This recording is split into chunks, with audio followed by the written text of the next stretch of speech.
তুমি আমার পিতাকে হত্যা করেছ, আমি তোমাকে হত্যা করবই। আমার অন্তরের ক্ষোভ, জ্বালা, ক্রোধ এসবের না হলে উপশম হবে কি করে? তুমি আমার ঘরে আগুন দিয়েছ, আমিও তোমার বাড়ি জ্বালাবো। না হলে আমার কষ্ট, দুঃখ, হতাশা মিটবে কিভাবে?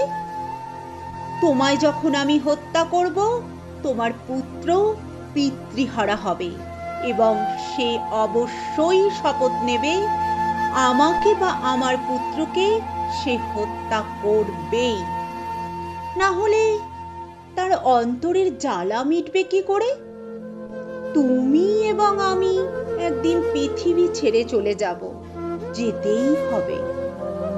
কিন্তু যাবার আগে আমরা দুজনেই দুজনের সন্তানের হাতে অস্ত্র আর অন্তরে ঘৃণা, ক্রোধ, জিঘিংসার বীজ রেখে যাব, যাতে আমরা না থাকলেও পৃথিবীতে ধ্বংস, হত্যা, যুদ্ধ থেকে যায়। এভাবেই চলে আসছে যুগের পর যুগ, কালের পর কাল।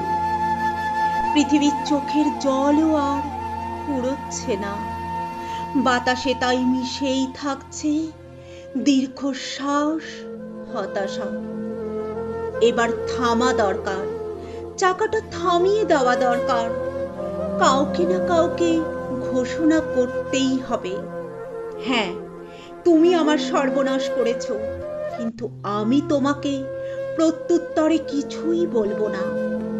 শুধু দুঃখিত চোখে তোমাকে দেখব।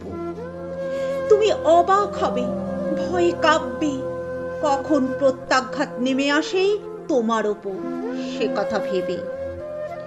আমি ধীর পায়ে তোমার দিকে এগিয়ে যাব, তারপর তোমার কাঁধে বন্ধুর মতো হাত রেখে বলবো, হত্যা অনেক হয়েছে, মৃত্যু অনেক হয়েছে, ধ্বংস প্রচুর হয়েছে, কান্না অনেক জমেছে, হাহাকার অনেক বেড়েছে।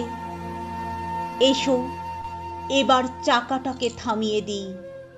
এসো আমরা দুজন মিলে পুরনো সব মৃতদের সমাধি ক্ষেত্রে গিয়ে দাঁড়িয়ে দুজনের মনের গভীর বিশ্বাস থেকে উচ্চারণ করি, অসতো মা সদ্গময়, তমসো মা জ্যোতির্গময়, অসতো মা সদ্গময়, তমসো মা জ্যোতির্গময়।